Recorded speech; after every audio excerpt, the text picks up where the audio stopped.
Hey up guys, what's going on and welcome back to York City. Yes, we're back in the York dugout for today. If you've not watched yesterday's England stuff, played the first two games of that international group thing, go check that out. It will be in the description below and on the playlist in general. But yes, we're back at York where the entirety of my key employees are available for England anyway. Oh, the hot prospect, that's that Russian left back I was talking about last year.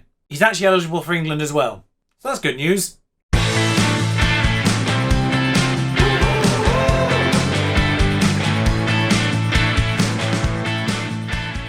Yeah, I might have to cap him at senior level just to make sure he never goes to Russia. That's if he develops, of course. He's not looking too bad already. Now, of course, strictly speaking, I just spoiled the results there because they were just in the middle of that page. It's gone well. I did say in that England episode that the York performances were largely similar. The only real major surprise is probably the Everton game, considering they finished second last year. That was how that game played out. And you can sort of see I wasn't lying about that. Very reminiscent to the England-Spain statistics. But first we had Huddersfield away from home, Yorkshire derby. Our first match with both Cantoro and Ponset in the team, or Ponce, he is French. Neither of them played particularly well, but we got a goal from Ivan Seri in the 6th minute, and then nothing else. Not massively dominant, but dominant. Then you just saw the Everton one where Ponce decided, I'm here now. 2 goals, 9.3. Rick with a third in that match as well. And then West Ham was a baffling game. Shaunan opened the scoring in the 5th minute. Was scoring early, seemingly. Piatek got an equaliser. Cantoro scored in the 61st minute. He was on a 7.2 that one. Ponce largely missing. I don't want that to be a trend. And then Rick got sent off in the 81st minute after we made all of our changes and they didn't have a single shot, despite the fact I was playing with 3 defenders. But the real challenge is now Manchester United, current champions of course, and then Napoli, who were in our group last year in the Euro Cup, and they got to the final. We were top of that group, I am aware of that, and they got further than us. The other 2 teams in that group are Hapoel, Beersheva, have to be specified because I think Hapoel is like the FC for Israel, and FC Copenhagen, or Hubenhaven. Not sure I'm supposed to pronounce that, but yeah, Copenhagen and that one. And because the drawing gods hate me at the moment, if you've not seen my stream save where my Champions League group with Southampton was Porto, Barcelona and PSG, followed up with the first knockout round of Bayern Munich. Yeah, they were second in our group to Arsenal, somehow. Arsenal broken that particular deadlock there. Yeah, we've got Man United in the Carabao Cup third round, so I am just genuinely thinking about bidding that off entirely. The one thing I do appreciate about the schedule is, apart from this Arsenal-Man United 3-day gap here, with Napoli as well, the theoretical weaker opponents do line up against the tougher games in the league, so at least rotation will hopefully not be too much of a problem going forward in this on the European front. That Rick suspension, by the way, it's multiple games. But despite how dominant Man United were last year, they've already lost a game this year to Liverpool, in fairness, away from home. That means the only change for the team that played last time out for me is Medina in for Rick. Of course, for you guys, you've not seen these 2 new wingers in action, Ponce and Cantoro. Vidal was there, but the other 2 were coming back from some young international tournament. Everyone's a bit tired. It has been an international break, of course. Ebersbach's just taken a major injury as well, which he was playing backup anyway. So had Madeira, but he's returning to fitness. We'll just leave him out for the time being, maybe. No, we'll stick him on the bench instead of Escobar. He's actually played alright so far this year. The team will be as follows. Dutra's in goal. I did forget to put him in for 2 more games after that first one, despite the fact he was actually fit for those. He's also just taken English citizenship as well, so it means he's no longer part of that registration nonsense. Saxon on the left, Courage, Medina, and Shaw on the right. And of course, those 2 on the left there. Maybe these 3 here with Grimes, featuring a lot more on both sides of this picture right now. Seri alongside Grimes, of course, Ponce, Vidal and Cantoro. No Englishman there, and Coiter up front. I think 91% will be fine, he says. Ponce's already half a star up within 3 games played, so that's going well there. Of course, Sibold up front, we've seen him already. Billy Clark's a player that we could be bringing up to England. He is very, very good. The problem with Billy Clark is he doesn't play inside forward. He's very strong left foot, but he only plays on the left. He might be my Jadon Sancho. As in, he's a brilliant player who just doesn't fit my system. Pickford's on the bench for them. Bit awkward. It's a bit awkward having the England number 1 as the second choice, along with Ben Chilwell on the bench as well. Dodo is on this free kick at, well, 8 minutes in they've scored.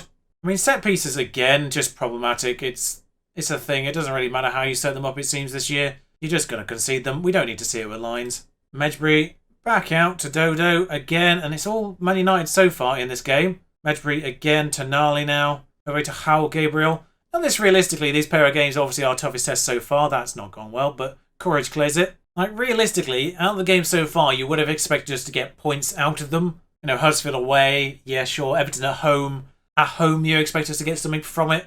Not quite the dominant performance we saw, but something. And West Ham away is, yeah, again, sort of similar kind of situation to Everton at home, really. You expect us to maybe get something from it. Not necessarily the performance we saw. But Manchester United away from home, this is obviously the toughest test so far this year.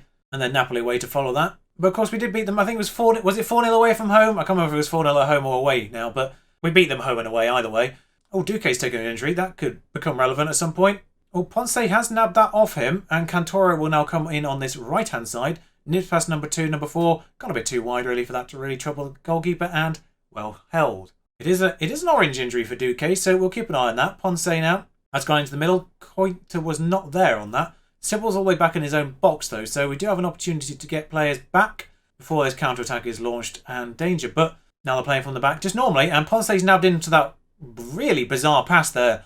Ponce is still coming forward, Shell's on the opposite side, overlaps there, Cesar tips over. Look how many players we had in their box there, by the way. There was only 3 players out of it. Resulting corner. Oh, I have gone back in and double-checked the corners and refixed them, by the way.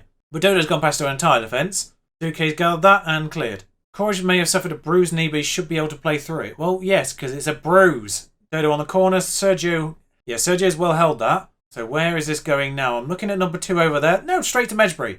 We're not playing in red today, Sergio. Just to clarify that fact, we're not playing in red. Grey block by number 10 there. I think that's Cantoro, the winger, who just charged back onto that shot. You'd love to see it. Yeah, I'm showing something. Show me something else in the second half. I've almost forgotten that we have conceded.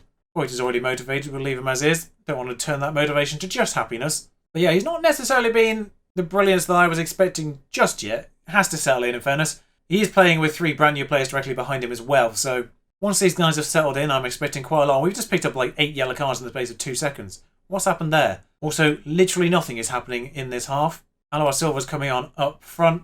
None of them necessarily are playing badly. There's a few bookings kicking around. And Courage is tired, obviously, from that bruised knee. I mean, this is the argument. No one's really playing badly. I'm just looking at Ponce being a little bit, probably, nipping into tiredness and a booking. So we'll just get Madeira on. Like I say, he's played all right so far. Probably the threat of being second choice is spurring him on a little bit.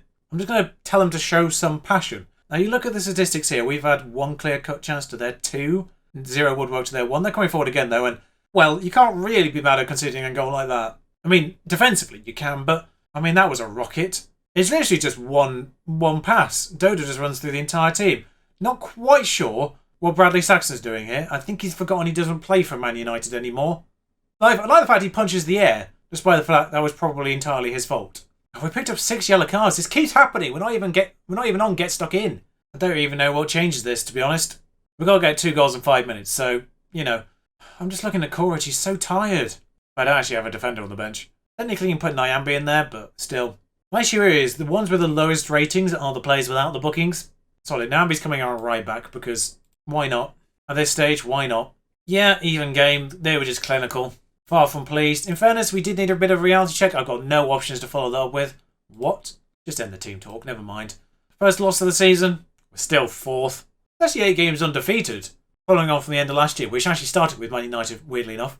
But yeah, Napoli in 5 days. There's a nice healthy gap to the Napoli game as well, which I do appreciate. Arsenal at home is a bit tricky, but they've not started well by the looks of things. No, played 5, 7 points.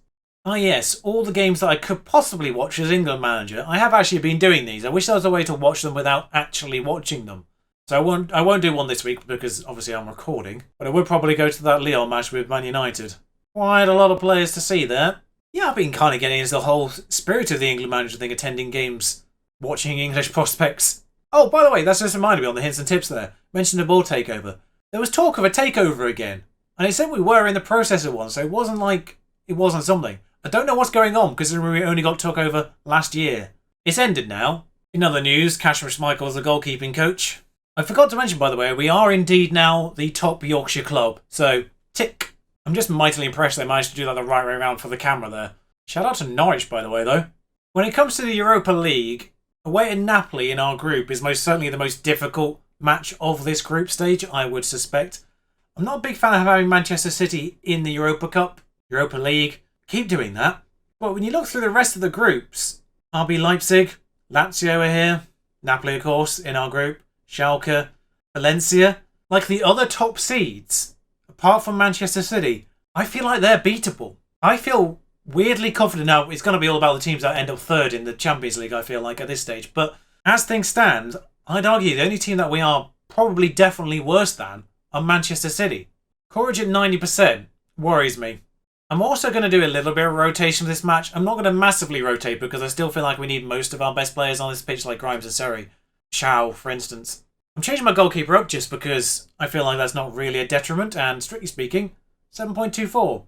I think that's the 17-0 in the pre-season. That's affecting that.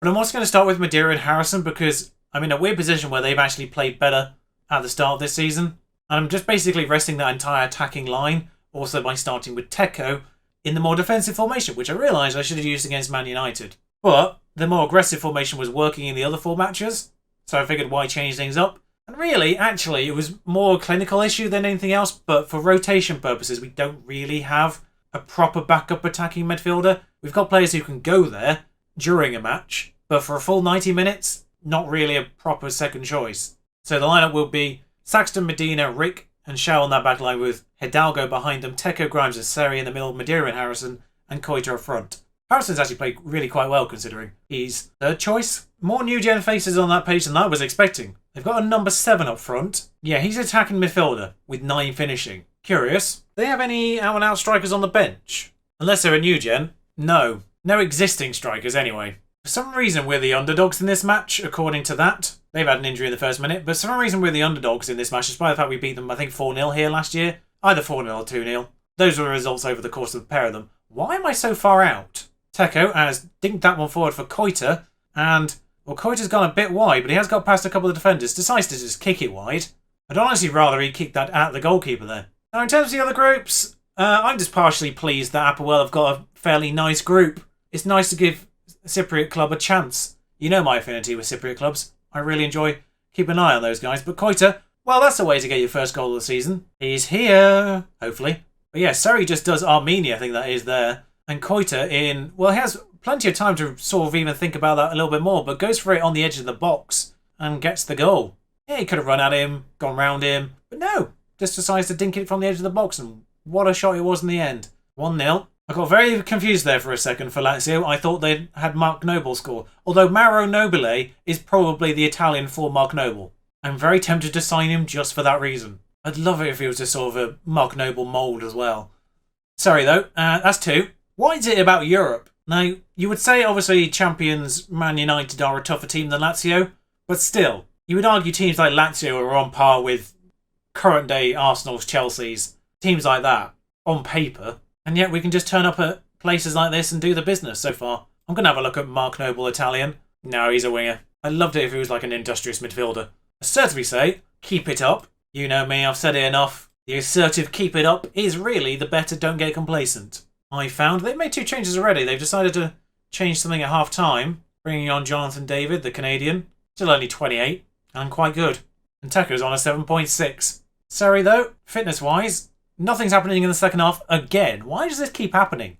Sorry's gone a bit tired. That's just James Grimes, actually, but we've only got replacements for 1 player. Jack Harrison on a 6.6 is actually weirdly his worst performance so far, so we'll get him off as well. And you know what? Let's just whack Vidal and Mazzala. He's obviously an attacking midfielder, but Mazzala won't be too far out of his wheelhouse, I'd imagine. Keep both of those as fresh as possible for the Arsenal game in a few days' time. Vidal now comes forward. Well, he's just going to go through them here. Just keeps going, keeps going. How did that not go into goal? It looked like it was going to be a penalty for a second, I thought. Probably should have done something with the fullbacks. But 30 seconds, well, 30 seconds over full time here. Something must have happened in injury time to give us more. That's not quite got to the back post. Maxence, though. Out to Saxton. One last chance to whip it in, I suspect. Or go alone. No, Maxence now. Back to Teko. Is he going to go from distance? No, he's going to give it to the back post where Cantara is. Over. And it looks like it's all draw in the other match as well. No one gave us a chance, despite the fact we came and did it here last year. And finished higher in the league table. 2 shots on target for Napoli. Now, of course, I said it before, we're not going to pay that much attention to Europe. And at the same time, we've just played Man United, so we're not going to bring you the Carabao Cup around either way. I think we might run you through all the way to Liverpool and Cardiff, perhaps. Seems sensible to me anyway. Until next time, ta-ra.